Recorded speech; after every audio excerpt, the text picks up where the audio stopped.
Namaskar. I welcome you all to this live session on YouTube. And as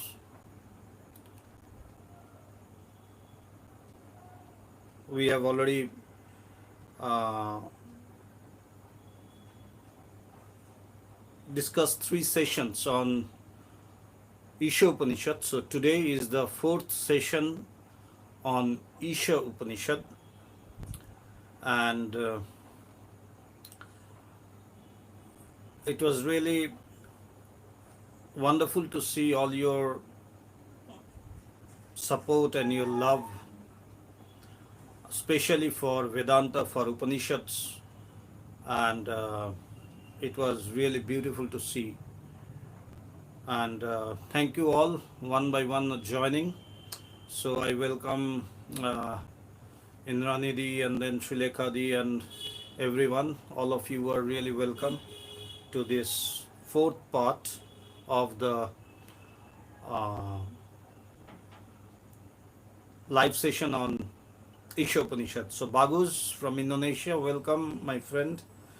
We are now being joined from Indonesia, and shortly we will be joined from all over the world. Dr. Resham Chattopadhyay ji, namaskar, and a warm welcome to you. You have been a very sincere attendee of all the sessions in all our classes, and a warm welcome to you. And today we will be discussing about Isha Upanishad, our fourth session on Isha Upanishad.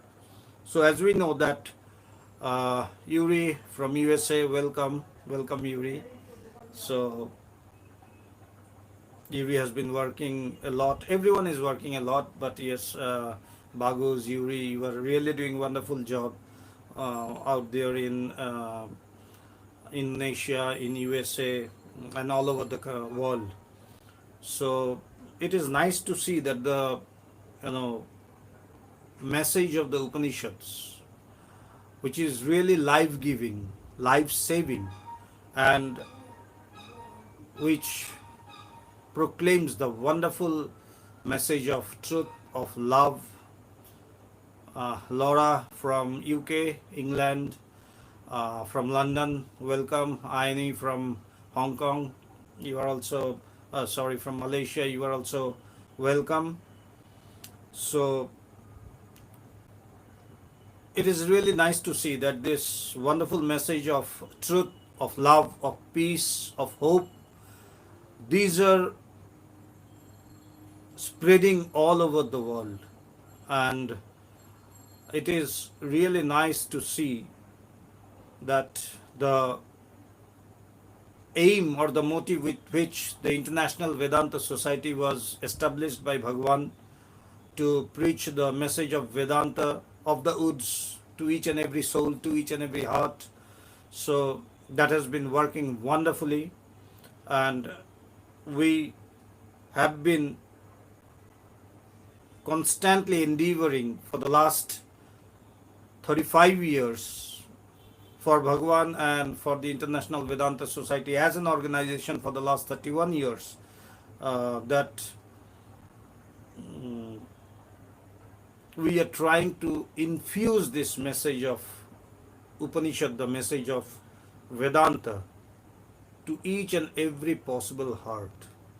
And the wonder that it is creating is really beautiful to see when these words of love, these words of truth, these words of hope brings a smile on the face of a person who is sad and sorrowful. It's really nice to see that beautiful smile. Welcome Mr. Bidhan Bhattacharya ji, Tarun Shah ji, you are all welcome. Badal, Mr. Badal Bakshi, you are also welcome, Badalda. The same old problem with the net connection. So now we are getting used up to it, This is what happens, in life, that when you get the first uh, knock, or when you get the first push, you become uh, welcome, David Gomez Perez from Barcelona. Welcome. And it happens. Pranam, David. Nice to see you joining this session, and it's really wonderful. And I thank all of you, and Archita ji also, who has just joined, Mrs. Archita Sanyal from Kolkata. So that you have taken out time from your busy schedule to join this session of YouTube to hear about or discuss about, Upanishads, Isha Upanishad, as we are going on. Devashish Banerjee, Mr. Devashish Banerjee from Bangalore, welcome to you.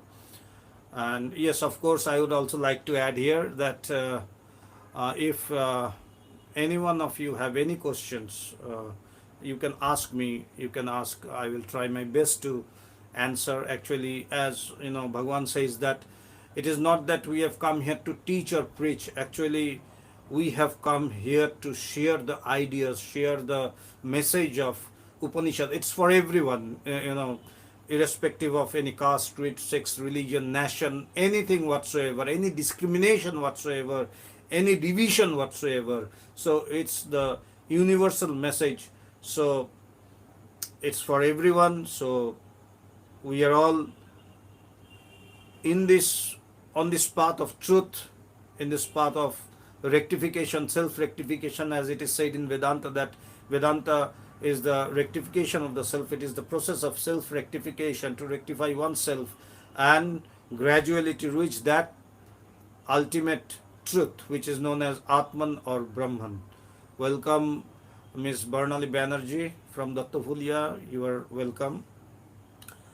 And let us now begin with our today's session. The last session we discussed the 7th verse of Isha Upanishad, where it was told about a person who has the vision of oneness, who has attained the vision of oneness. So that the state of that self-realized person has been said that yasmin sarvani bhutani atmaeva bhuta vijanata tatra ka moha ka shoka ekvattam anupashyatah.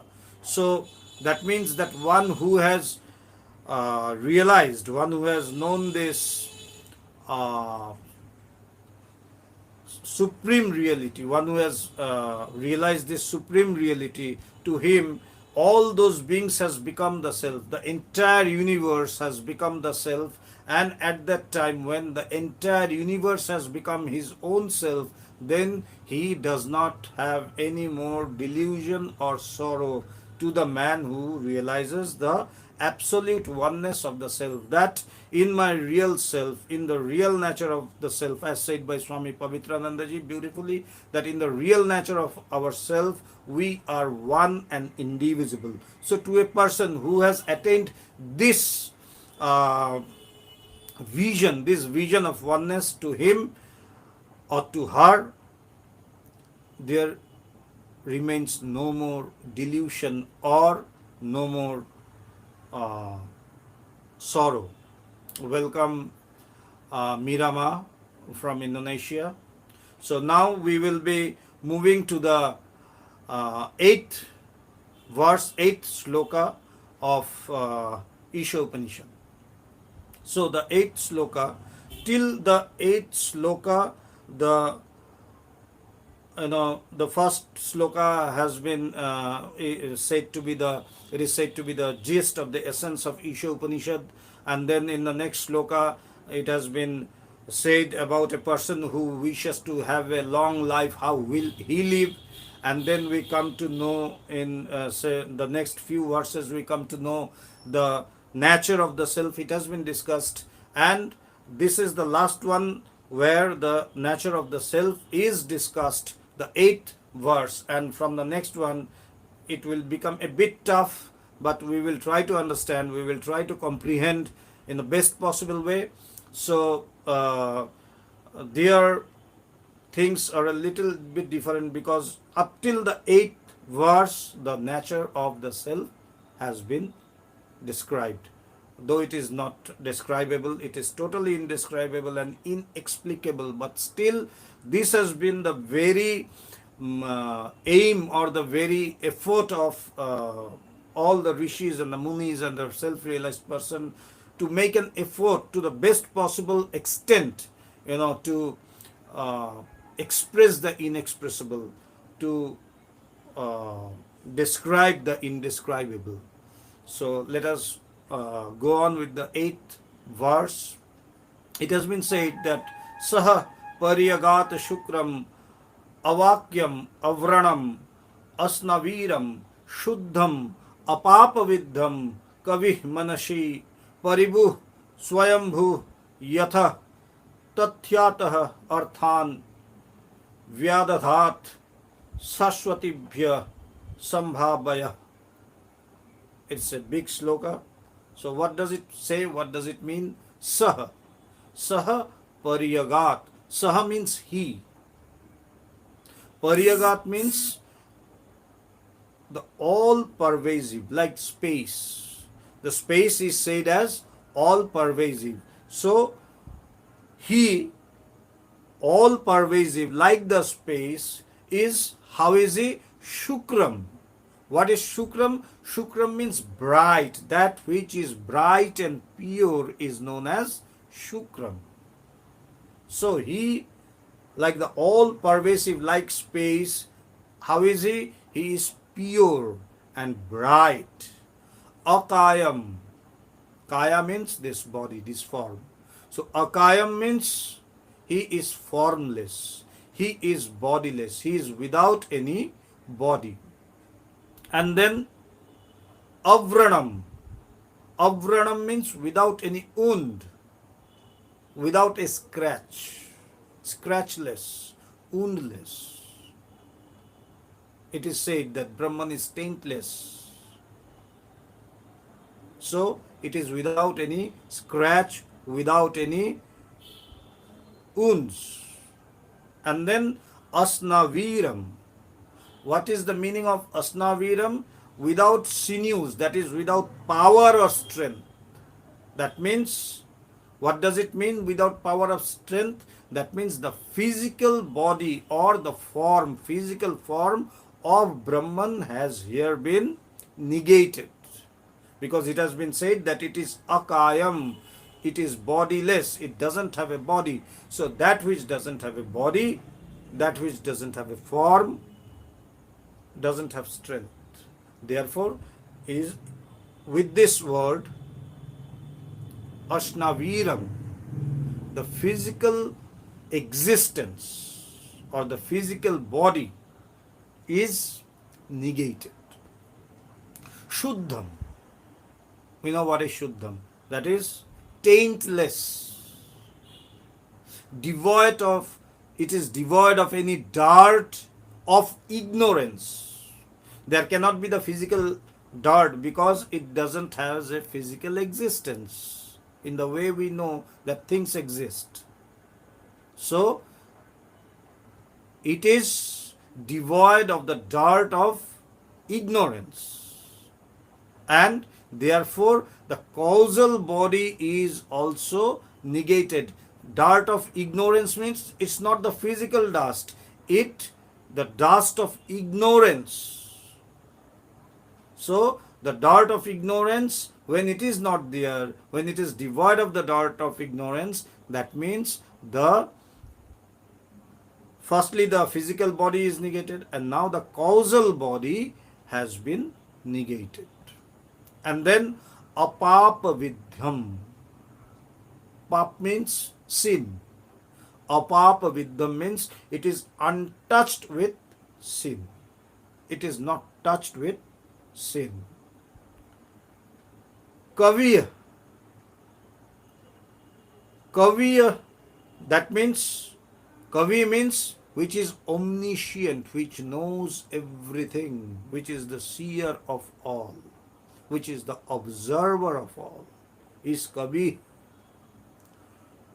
Manishi. Manishi means ruler of mind. We know this word Manishi. Manishi, it's a very common word that we causal body. Yes, Dr. Resham Chattopadhyay has asked a question, what is the causal body? We go through three states, as have been said in Vedanta, that we go through three states in our day-to-day life. Now, the first state is the waking state, that now the state in which we are. I am talking to you, you are listening to me, and everything right from the beginning of the day to the end when we go to sleep, it's the waking state that we pass through. And then when at the end of the day we go to sleep and we dream in the sleep, that is known as the dreaming state. And we dream there, we dream many things, there are a lot of dreams we go through, and that is the second state, the dreaming state. And then the third state, which is known as the dreamless state, or the state of deep sleep. Now, what is the state of deep sleep? We know that when on certain days, that when we are very tired, means the day was very hectic and it was very tiresome, and just after having my dinner I go to bed and I don't know anything. I wake up the next day and I say that I had a beautiful sleep, I just lied on the bed and I was gone. I didn't know anything and I didn't dream anything, and it was such a beautiful and a sound sleep. This sound sleep, or the deep sleep, or the state of dreamless sleep, we know that every one of us go through these three states. We are acquainted with these three states. Now the first state, the waking state, this state which we are right now, this existence of our body is known as the Sthula Sharira. Sthula Sharira, Sthula means gross. So it is the gross body. And then when we are in the dreaming state, there we don't have this gross body, because suppose I am dreaming that I am in a mountain, or I have gone to a sea beach or ocean beach, or I am sitting in the beach of a ocean, the ocean is lying vast in front of me, or I am in the jungle, or I have gone to a friend's house, something like that. Whatever we see, there though we see our body, but actually we don't use this body. There the body we use is known as the Sukshma Sharir, that is the subtle body, or the astral body. And there also, as in the waking state, we have, pains, we have sufferings, we have happiness, we have sorrows, we have fun, we enjoy, we cry, we have the sense of fear, everything, whatever we feel or go through in the waking state, we also feel those things in the dreaming state. Though we don't have this body, but still there, if I cut my finger or my hand, I will feel the pain. It is not that I will think that, okay, I am dreaming and now in the dream I have cut my finger, so blood will not come out because it's a dream. No. There the blood will come out, I will feel the pain, I will have the suffering, I will be going, I will be putting some medicine, whatever, as in the waking state. So there, that body which we have or experience is known as the Sukshma Sharir. And then the third state which we were talking about is the dreamless state, or the state of deep sleep, Shushupti we say. The first one, the waking state, is known as Jagran. The second one is the Swapna. And the third state is the Shushupti. Jagrata Avastha, Swapna Avastha, and Shushupti, the third state. Here, in the third state, we don't feel anything. We don't have the sense of this physical existence. We don't feel the mental things, the sorrow, the emotions, the happiness, the enjoyment. We don't feel anything. Neither the body, nor the mind, nor the emotions, nothing. Even we don't know how we are or where we are. We don't know anything. And when I wake up, I just say, I had a very beautiful sleep. I did not dream anything, and it's so fresh. So, that state is the existence, my existence. It is also sarira, because it is known as the causal body. The first is the gross body, the second the subtle body, and the third is the causal body. So there is also the body, but there it is so fine, so subtle, that we cannot comprehend that. We cannot comprehend that subtlety.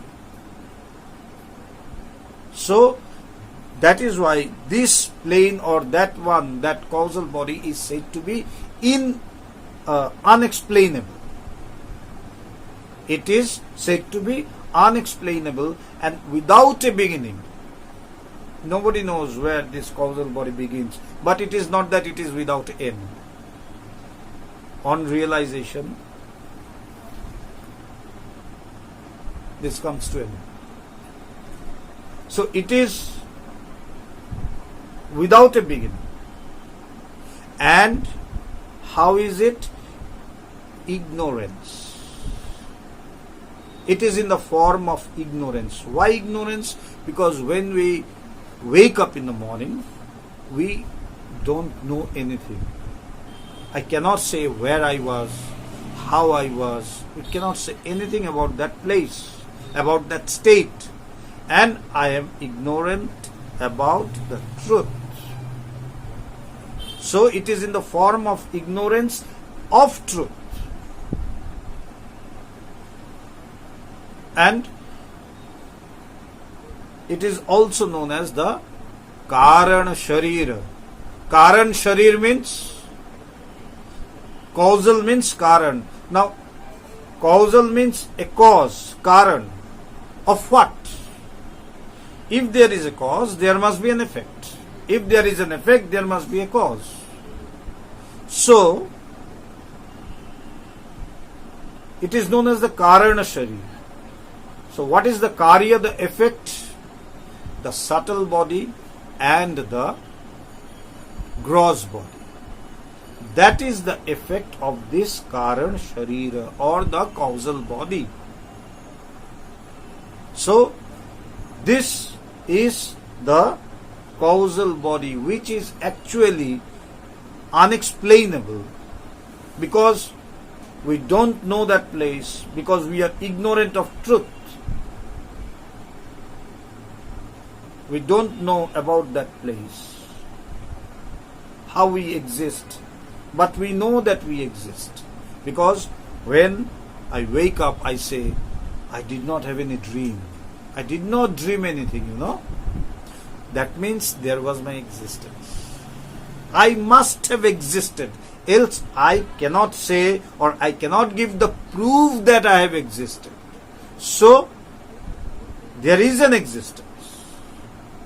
And the body, the existence of the body, how is it? It is very subtle, so subtle that it cannot come into our intellect. We cannot grasp it by our intellect. It is beyond our comprehension, and that is why it is unexplainable, and it is the cause of the other two shariras, the sthula and the sukshma. This is the causal body. And now, the cause and the effect, as we were telling, that every cause must have an effect, and every effect has a cause.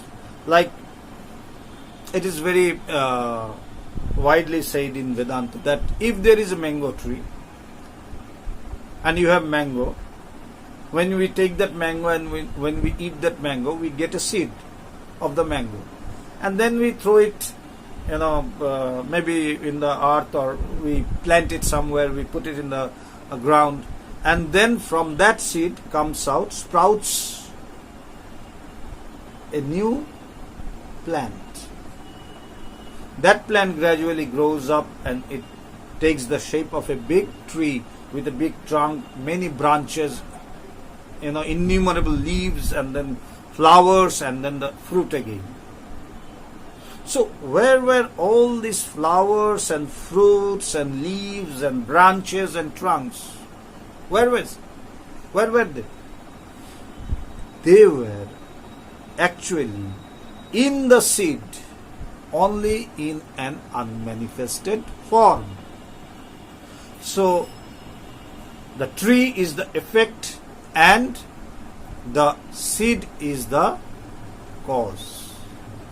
So every effect, like when we see a mango tree, then we must know that there must have been a mango seed, else we cannot get the mango tree. So whenever there is a effect, there is a cause. And whenever there is a cause, the cause will give birth to an effect. So this body, this Karana Shariram, or this causal body, is said to be indescribable and it cannot be explained, and it indicates the state of ignorance, the state of ignorance of truth, and it influences the deep sleep state. We get this causal body, or it exists when we are in deep sleep. So these are the three forms of the existence we have physically. The waking state, in the waking state, the gross body or the sthula sharira. The second state, the dreaming state, the shukshma sharira or the subtle body. And in the third, in the dreamless sleep or state of deep sleep, we have the karana sharira or the causal body. And this causal body gives birth or becomes the cause of the other two effects, other two bodies. Welcome back, everybody. So that is the causal body.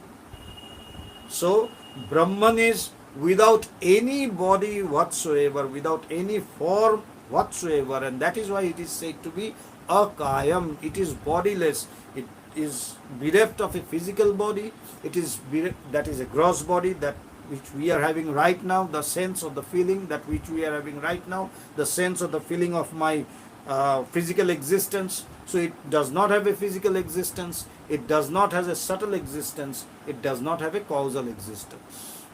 All these three types of existence have been negated. And how is he? He is Manishi, he is the ruler of mind.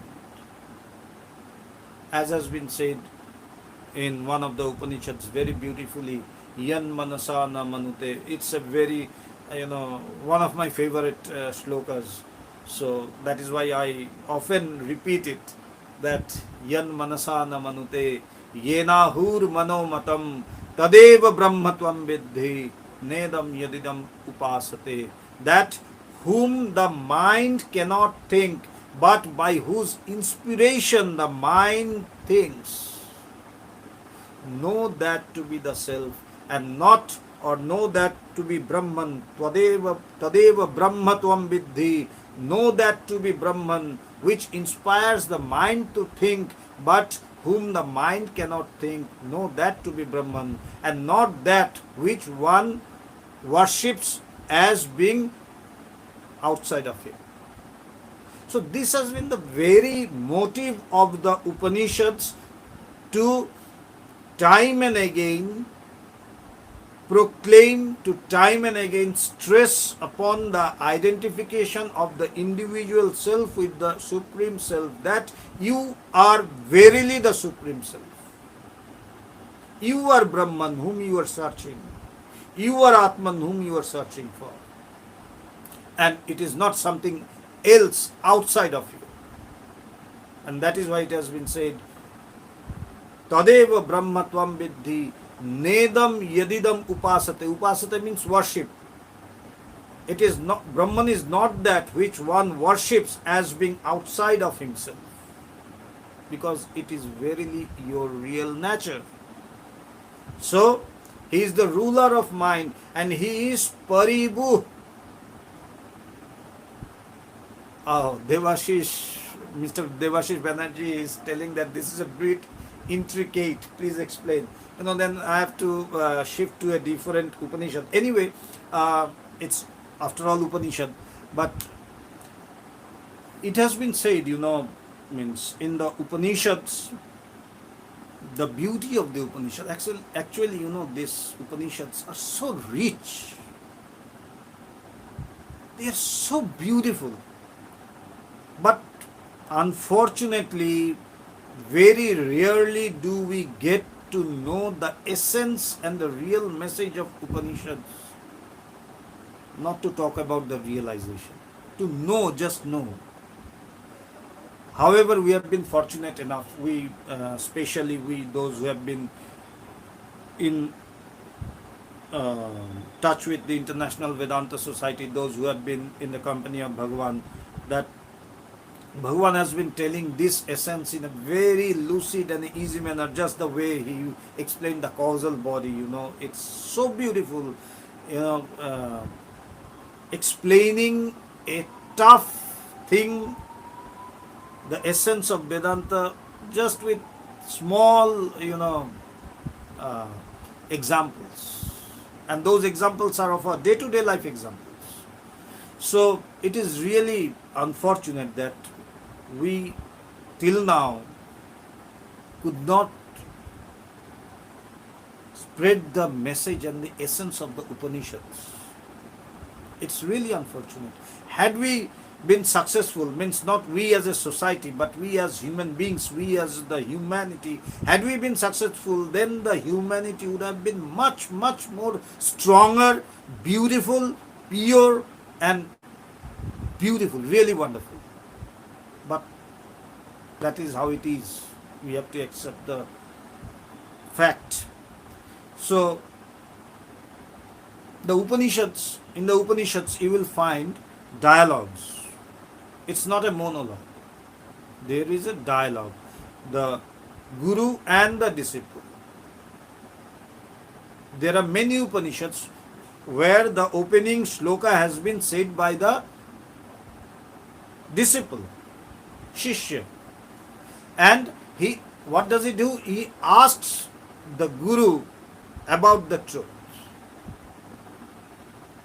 So, here the Guru is explaining what is Brahman. Because as you said, really it is an intricate subject.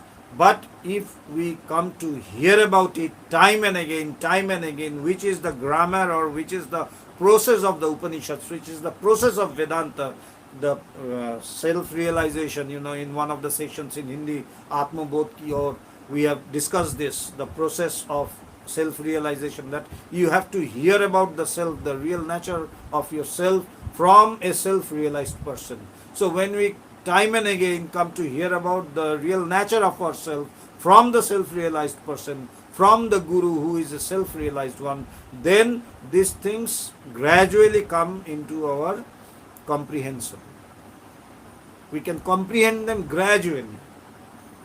So here it is said that it has been asked that, like the rishis, they were scientists actually. They were the scientists of the internal world. So, what is the difference between a general person like us and a scientist? We will see things and we will say, oh, okay, this is it, okay. Like this is a light. Oh, sure, this is a light. Oh, this is it. Oh, it's a very beautiful light. Oh, what is the cost? And we will go in that way. From where did you buy it? Or did you get a discount? These are our topics. These are our subjects. But when a scientist will see the light, what he will say? He will think about the particles, the photons, and all. So he will be thinking in that way, not in the way we think. From where did we buy? What was the cost? Did we profit by buying this? His point is not that. His point is, how is it working? So similarly, they go to the source. The rishis, they also went to the source. We see with our eyes, we speak through our mouth, we hear through our ears, and we take it for granted. Okay, I'm hearing, that means I have a good, means my ears, my organ is okay. Hearing organ is okay. I can see, so my seeing organ is okay. I can speak, my mouth and tongue is okay. This is it. I take it for granted. But the rishis, they did not take these things for granted. They questioned it. And what was the question? How beautiful the question is. That does the eye see of its own, or is there someone who inspires the eyes to see? Does the mind thinks of his own, or is there someone who inspires the mind to think? Does the ear hears of its own, or is there someone who inspires the ear to hear? They wanted to go to that source. They wanted to find out the truth, the primary truth, the substratum, the fundamental truth, the underlying substratum which is within each and every particle of the universe. They wanted to find out this oneness, this source. And then they question, that is why they question, does the mind think of its own, or is there something or someone which inspires it to think? And then after much reflection, after much analysis, after much meditation, contemplation, discussions and everything, they realized in the hearts of their hearts that actually there is something which inspires the mind to think, but whom the mind cannot think. Because it has been said here in this 8th verse of this Upanishad, in the Isha Upanishad, that he is the seer of all. Kavi, Shuddham apava viddham, Kavi Manishi. So he is Kavi, he is omniscient, he is the observer of all, he is the seer of all. So who is the seer of all? You cannot see him. Like, see how beautiful it is. We see everything with our eyes, isn't it? But the fact of the matter is that we cannot see our eyes. We can never see our eyes. At best, we can see the reflection of our eyes in a mirror. That's it. But our eyes, we cannot see. But we see with the help of it. Similarly, he who is the seer, who sees everything, who is omniscient, cannot be seen. And then they came out with this beautiful realization that whom the eyes cannot see, but with whose inspiration the eyes see everything, is Brahman. Know that to be Brahman, and not that whom one worships as outside of himself.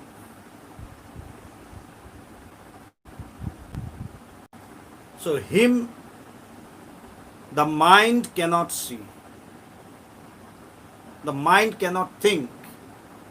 Yan manasa na manute. Him the mind cannot see, but it is by its inspiration that the mind thinks.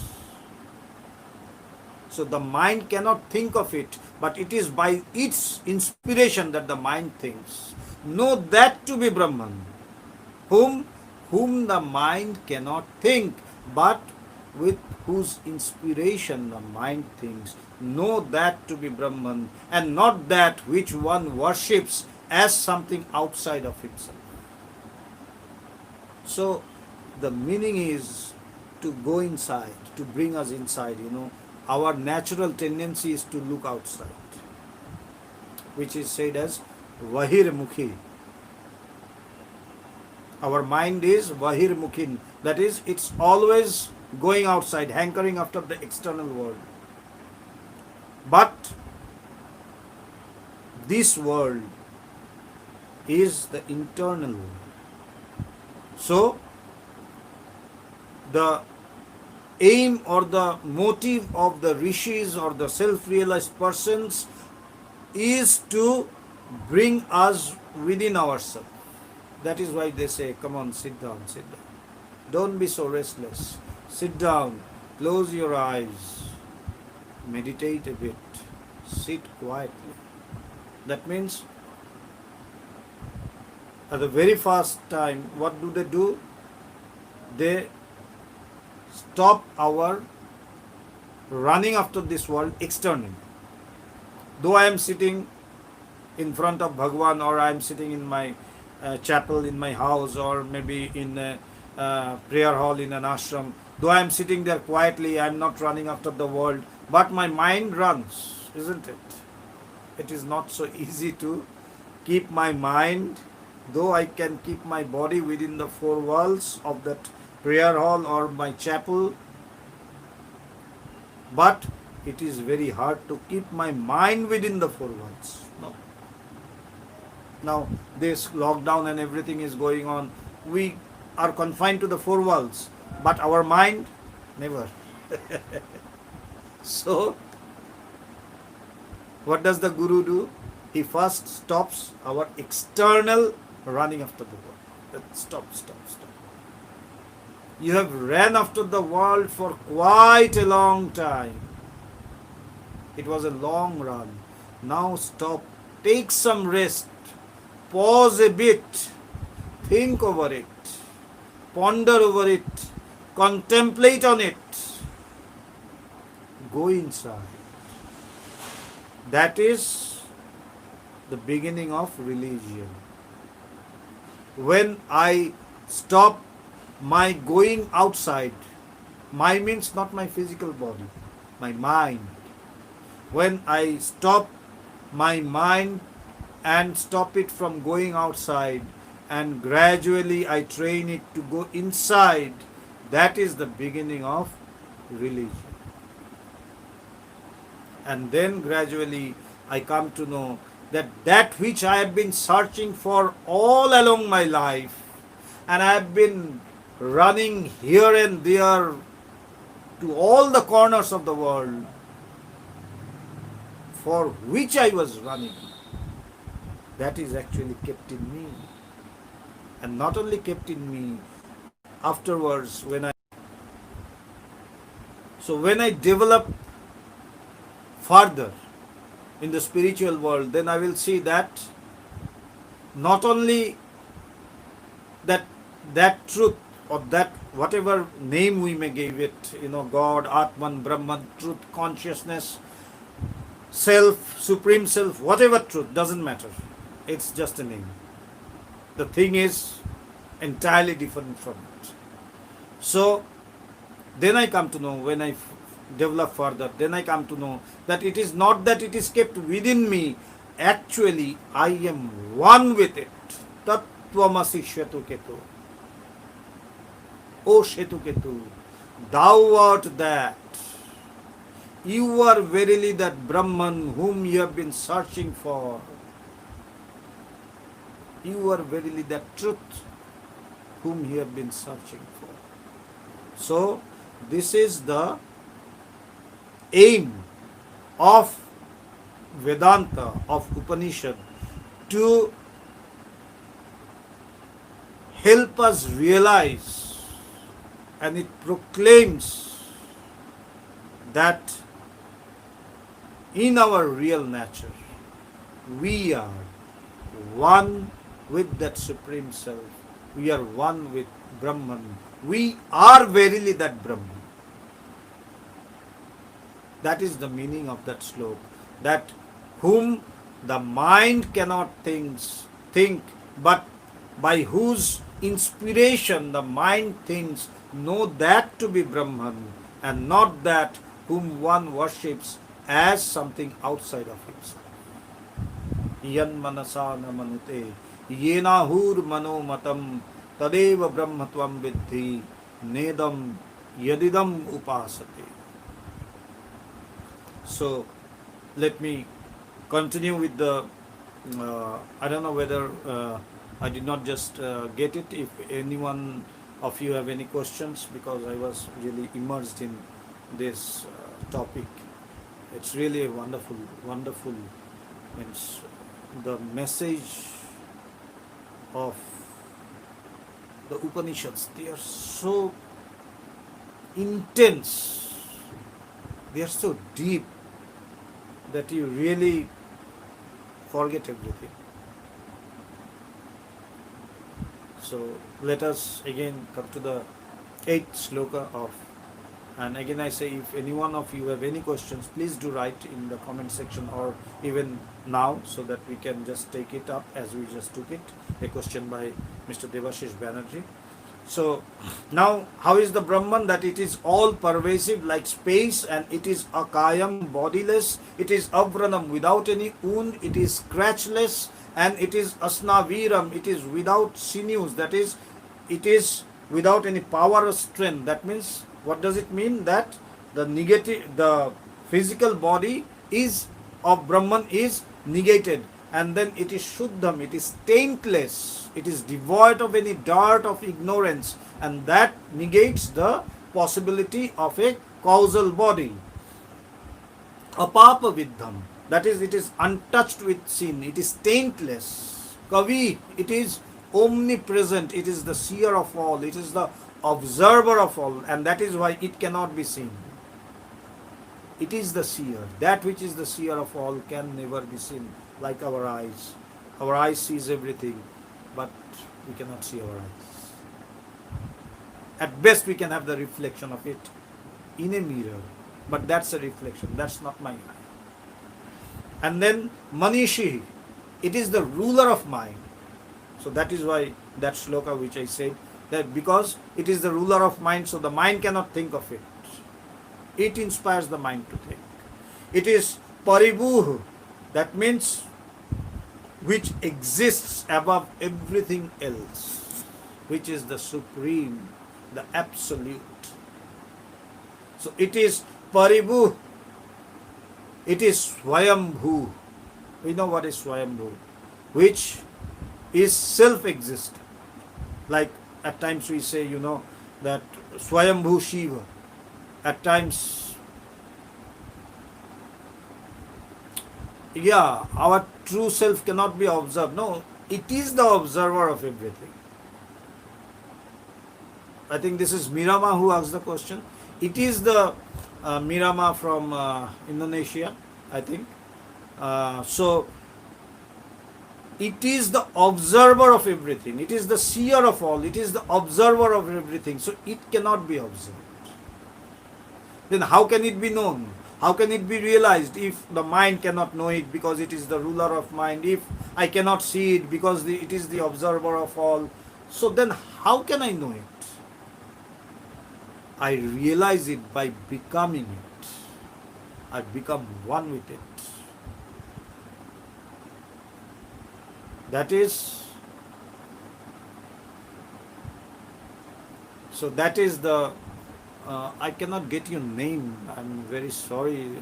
Amanda Vasti or someone. What is your full name? I cannot actually get it. Anyway, if you can write your full name, it would be very nice of you. And sorry for this. So, How it can be known? Amanda from Malaysia. Oh, yeah, yeah. Thank you, Amanda. Actually, the name was together, so I could not get it. You know. Thank you, Amanda. Yes, very true that uh, it is the observer of everything. So it cannot be observed. So how do we know it? We become. We become and we know it. This mind cannot know it because mind is finite and Brahman is infinite. How can the finite fathom the infinite? It is impossible. Then how can it be known? By becoming one with it. And again, interestingly, this mind will help me to realize how, when this mind, which is impure means the definitions in Vedanta, they are really very different from what we know colloquially or what we know generally. Impure means, one who is not bathing for a long time, or one who has not, he or she has not a good or a, washed dress or cloth. That is not pure or impure. Pure or impure has nothing to do with those things. Pure means that mind which is engaged in the thought of the Supreme is a pure mind. And that mind which is engaged in the thought of the world is an impure mind. This is the definition of pure and impure.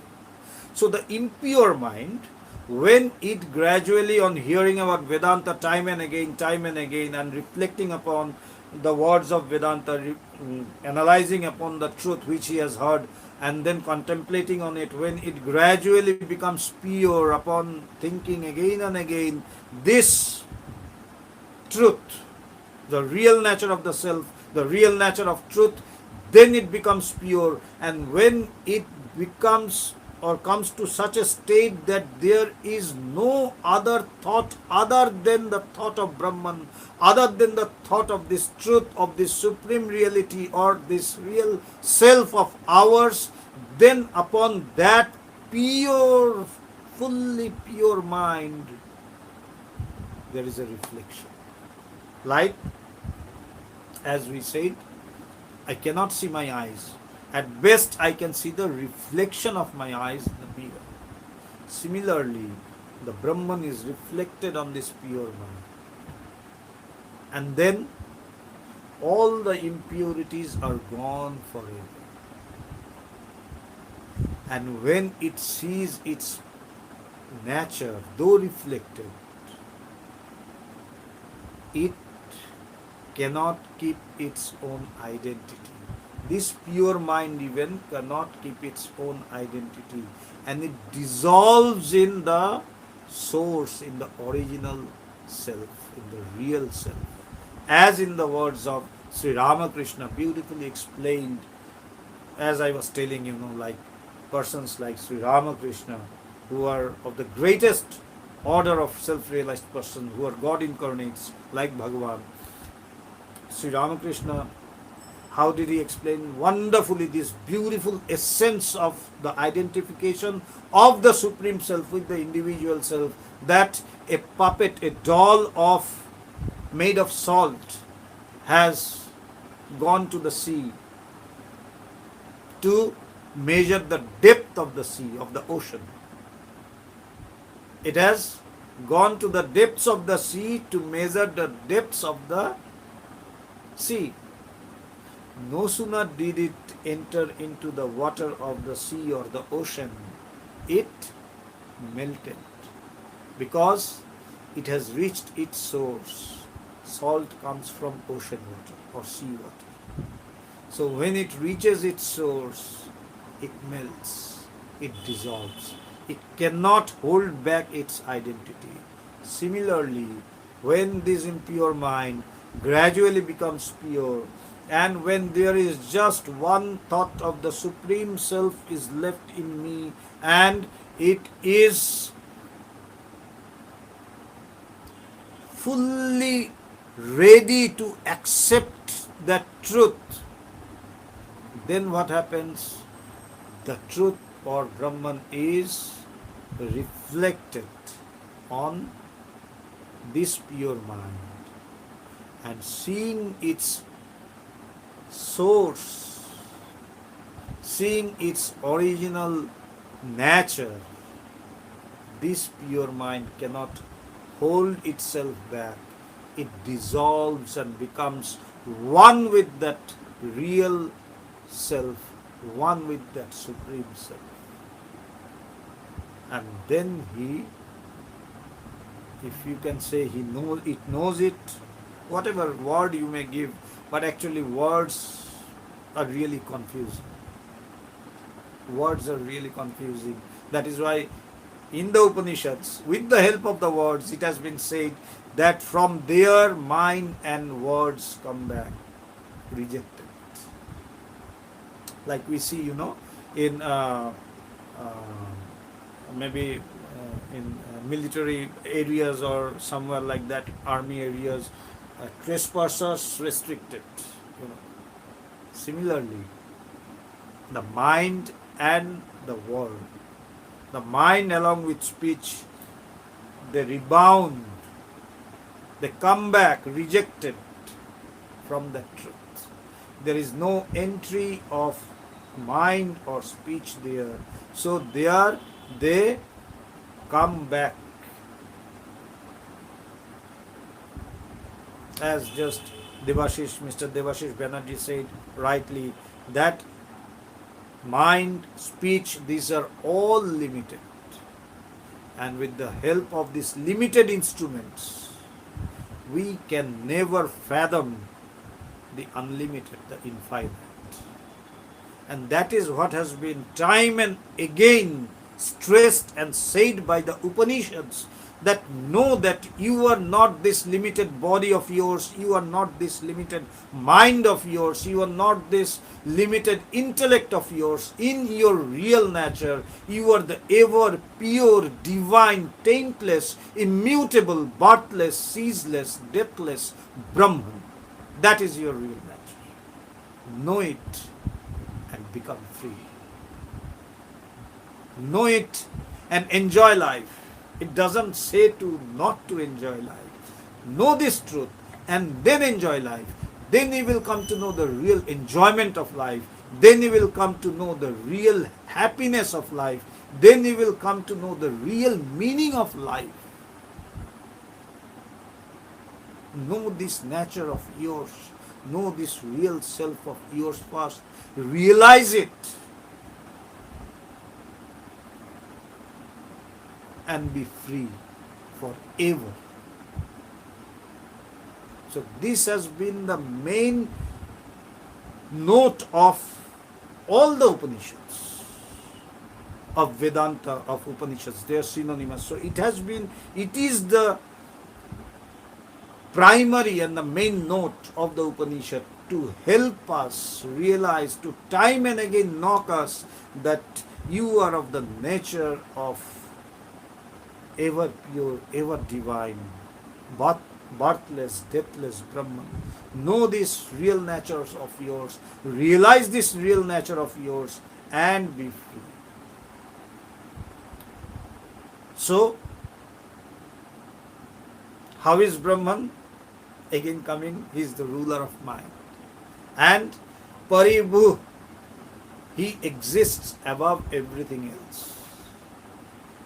And Swayambhu. What is Swayambhu? We know that at times we say it's Swayambhu Shiva. When a Shivlinga, it comes out from the earth, from itself, without being dug out or anything. We tell it as Swayambhu, that is, which is self-existent. One who exists by himself is known as Swayambhu. So, there is no necessity of a second existence to know the existence of Brahman. It is self-existent. Like to see me, you need a light. Even myself, to see myself, I need this light. So I need a second existence, even to see me, see my this physical body. But if we just observe a bit deeply, the light is, all of a sudden there is a power cut, the light is gone, I cannot see myself. Okay? It's intense. Let us assume that it is pitch dark. It is intense dark. So I cannot see anything, not even my body. But still, don't I know that I exist? Do I need a second existence to tell me that I exist even in this pitch dark, intense dark? I don't need a second existence. That existence, which does not need a second existence for proof or for verification, is my real nature. So it is Swayambhu, one which is self-existence, or one who exists by himself. And then how it is? It is yatha tatha yata. What does it do? It should be in consonance as result, actual result and endeavor. That means he allots. So now here what Brahman actually does, actually Brahman is said to be inactive. But in order to comprehend it, it's not action, to comprehend or to make it more comprehensible to our mind, the supremacy of Brahman has been said. What does it do? Arthan means the duties. Vyadadhat has allotted. Sasyati vyaha sambhavyaha to the eternal years. That Brahman, it allots, it duly allots the duties to the eternal years, that is to the eternal creators. So it allots the duties to eternal creators, means it is above that. It is above the creator, it is above creation, of course, and not only creation, it is above the creator because it directs the creator. That means it says that whatever we see as a creation, when there is a creation, there is a creator, but Brahman is above that. It is even above the creator because creator must have a body, it must have a form, it must have a want, a desire. That is why this creation is made. For example, when there is an artist or a sculptor, he makes a creation, with paint and brush or maybe with a stone, carving stone. So there is a desire in him to manifest something, to put into a art his desires or his wish or his ideas. So it has a desire, but Brahman is desireless.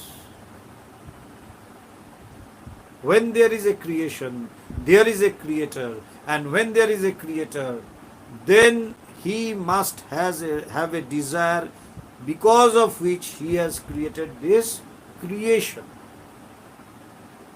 But Brahman is above that, and that is why it duly allots the duties to the eternal creators. This has been said to show the supremacy of Brahman, that is, it is beyond creation and even it is beyond creator. So it is the supreme, it is extreme, it is the ultimate of everything, where there is no desire, where there is no want, where there is no sense of duality whatsoever, not a bit of duality. This the Upanishads have time and again ascertain that there is not a scope of duality in Brahman, and until and unless you know yourself one with this Brahman, where there is no scope of duality whatsoever, you have to time and again come to this earth, have to take a birth, have to undergo all this, and you have to die. मृत्यु स मृत्युमाप्नोति य इह नानेव पश्यति. One has to undergo life and death, the cycles of life and death, time and again, until and unless one comes to see the oneness of his self with the absolute, the oneness of his self with the supreme self, with Brahman. Until and unless he reaches that point, till he has a bit of sense of duality, he has to come to this earth, take birth, and again undergo pains and sufferings, happiness, whatever is there, and again die, until and unless he realizes that I am one with that Supreme Self, and there is not a bit of, not this much difference with me and Brahma. We are, in our real essence, one and indivisible, inseparable with that Supreme Self. This is the realization, this is the wonderful message that the rishis and the munis, our ancestors, they have bequeathed us, they have given us.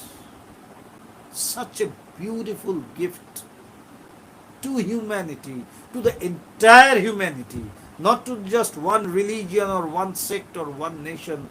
They have said, Shrinvantu Vishye Amritasya Putra. Listen, inhabitants of the world, O sons of the immortals. This is the gift that they have given to us. This is the beautiful message they have given to us. This is the beautiful realization that they have given to us. Unfortunate we are if we do not understand them, and we go on doing several things and many other things in the name of religion, in the name of spirituality. We are really unfortunate.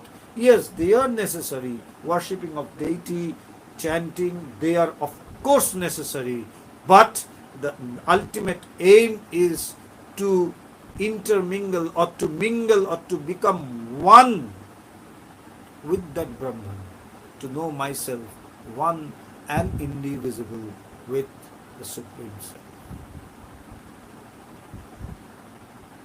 I thank you all once again for being with us in this wonderful session, and let us try to realize these things, and with Bhagavan with us, it is a wonderful scope, and this is why International Vedanta Society, the main aim of International Vedanta Society is self-realization, and it is happening, and that is the beauty. Let us carry on the legacy of our ancestors, let us carry on the legacy of this beautiful wisdom, of this beautiful realizations, of this beautiful and wonderful message of truth, of oneness with that Supreme. Let us carry on the legacy which has been handed over to us by Bhagavan, by the International Vedanta Society.